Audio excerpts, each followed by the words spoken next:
movie was a favorite of mine as a kid, and I still adore it to this day. The unique soundtrack, the art, the voice acting, and a protagonist who is a far cry from what Disney usually produced made this movie truly unforgettable. And of course, an absolutely top-notch villain who, despite being an animal significantly smaller than us who would normally not be intimidating at all, comes across as a powerhouse who is not to be messed with, and is voiced by one of the most capable, unique actors ever to have existed, the one and only Vincent Price. The Great Mouse Detective was an unusual one for Disney, who was mostly known for fairy tales featuring princesses and castles and clean, bright, happy color schemes and backgrounds. This movie didn't have a single princess, the only royalty showing up being an elderly queen, and takes place entirely at night in the damp, dreary streets of England with near constant rainfall or fog sharpening every shadow and making you feel like there are eyes all around you, just hidden in the dark. Its soundtrack is both exciting and scary, reflecting a sense of thrilling adventure, and the way the world works for the characters, a world where they use everyday human objects in inventive ways to adapt to a world that is far larger than they are, gives you a true sense of just how big the world is to such small creatures and the challenges they face every day just to survive, let alone thrive. Basil is our protagonist, a detective styled after Sherlock Holmes, even living in Sherlock's house, and sometimes employing Sherlock's own hound Toby. He's eccentric, astoundingly intelligent, but a little lacking in social graces. He's clearly sympathetic and feels bad when he says something that is too harsh or hurtful, but he also isn't too worried about societal norms or the rigid practices of being polite that were especially important in England back then, which tended to make you a little bit of a pariah if you disobeyed. He's funny. He's a little frustrating sometimes. He gets so focused on one detail that he doesn't notice anything else going on around him.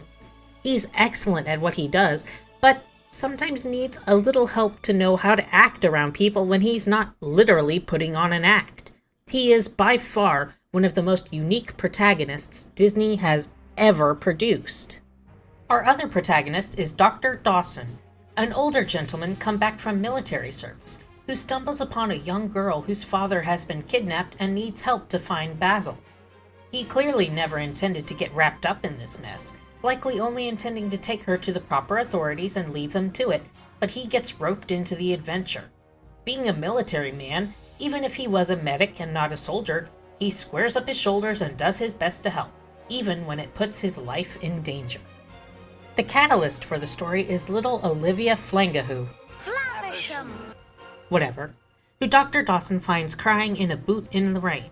She's desperately looking for Basil after finding a newspaper clipping about him solving a big case so he can find her father. Of course, she has no mother.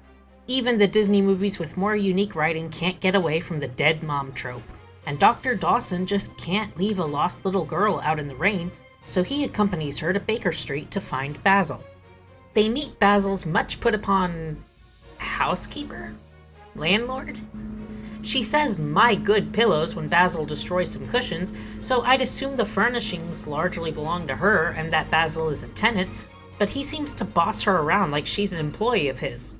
However, this could just be Basil's personality in general, even if she literally owns the place. She immediately takes to mother-heading over Olivia until Basil returns in an unusual costume that you probably couldn't get away with these days.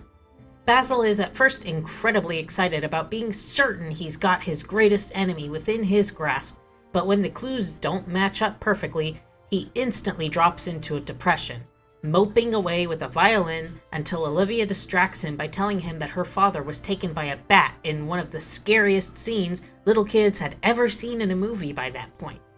Basil knows the bat and who he works for, explaining to him that the very person who employs that bat is the one he's been after this whole time, his arch nemesis, Professor Ratigan. Ratigan is a great villain. Not only does he pull off the air of sophistication and the childish sense of entitlement and tantrums that would lead someone to the kind of villainy that he practices, but he is also very powerful in his own right, and when he loses it and reverts to his baser instincts, he's downright terrifying. For some reason, he hates being called a rat.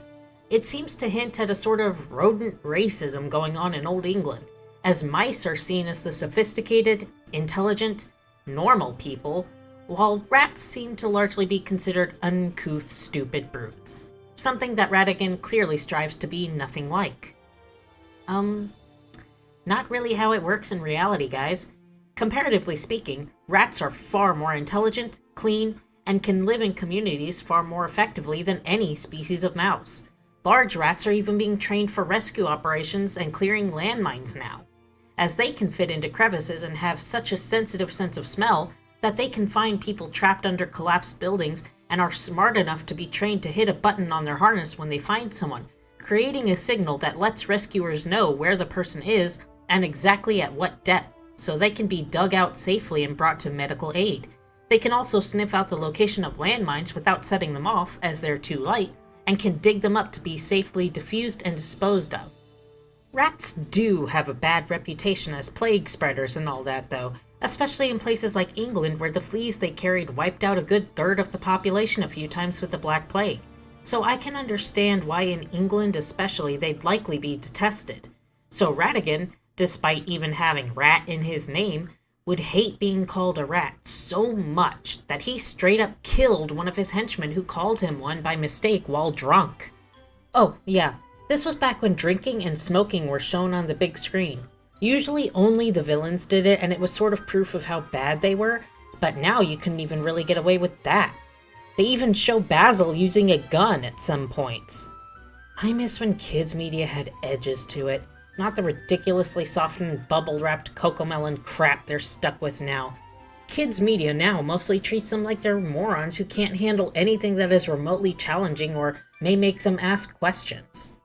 Basil and the gang head up to get Toby, a basset hound owned by Sherlock Holmes, though Basil claims to have trained him himself. They use Toby to track down where Fidget, the bat who took Olivia's father, has gone, and find themselves at a toy store, where many toys have had parts taken from them, and all the Royal Guard figures have had their uniforms stolen. Basil and Dawson lose track of Olivia for a bit, who gets lured away and captured by Fidget.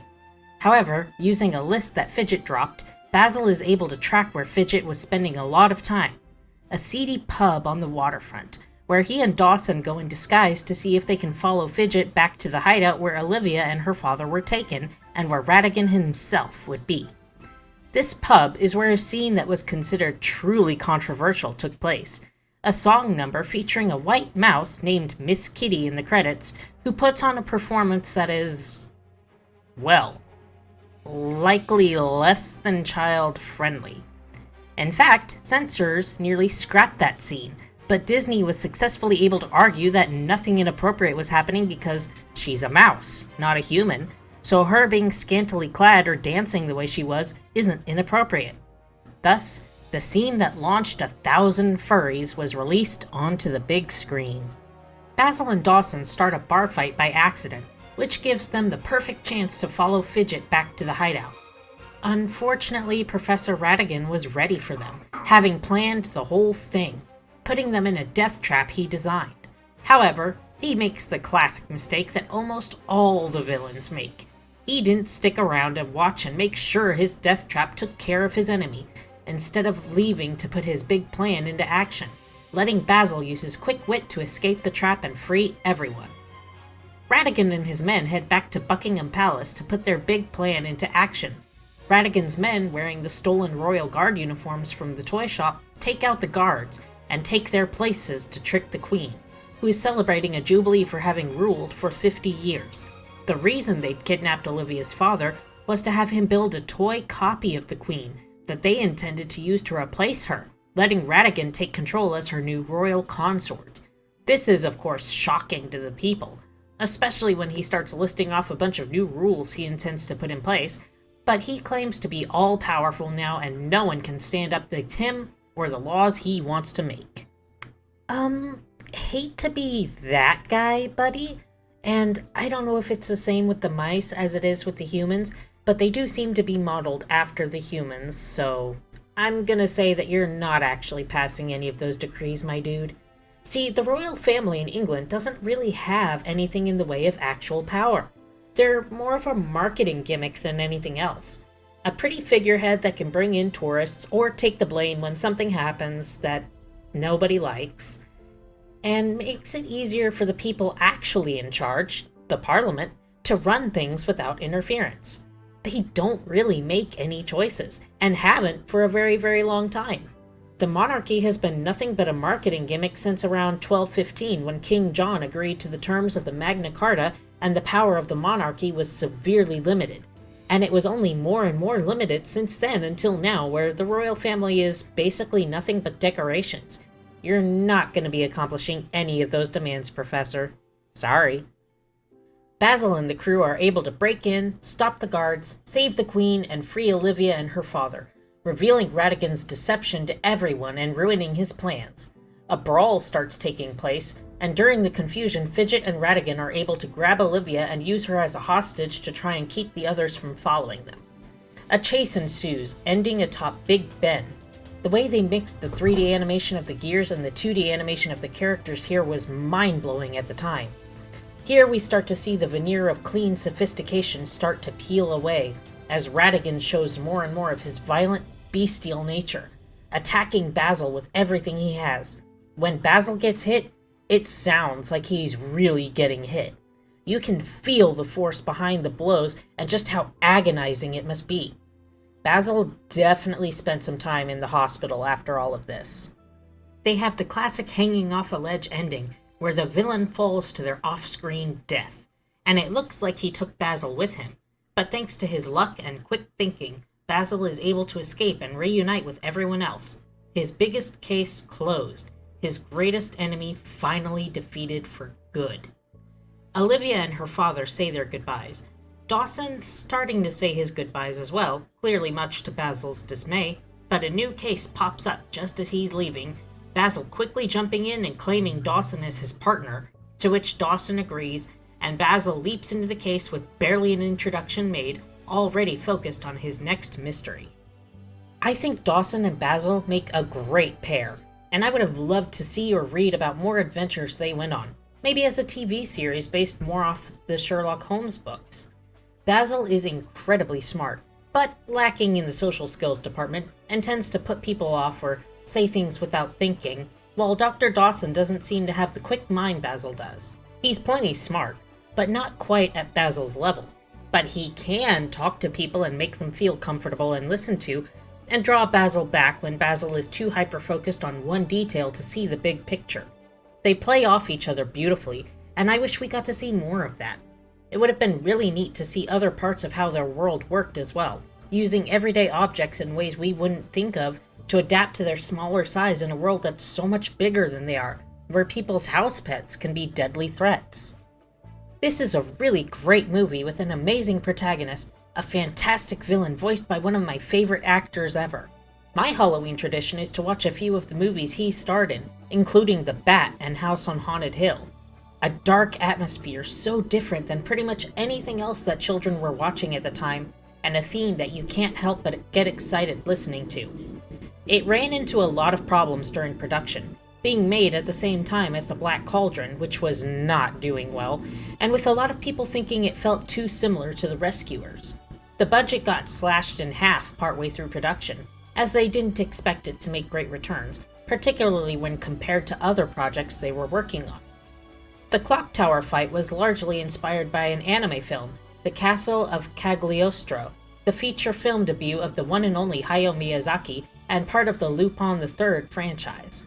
The film opened to wide critical acclaim, including 2 thumbs up from Siskel and Ebert, Siskel praising it as the most truly memorable animated feature in 25 years that traveled a wide emotional range, taking us from cuddly to scary, from recognition to wonder.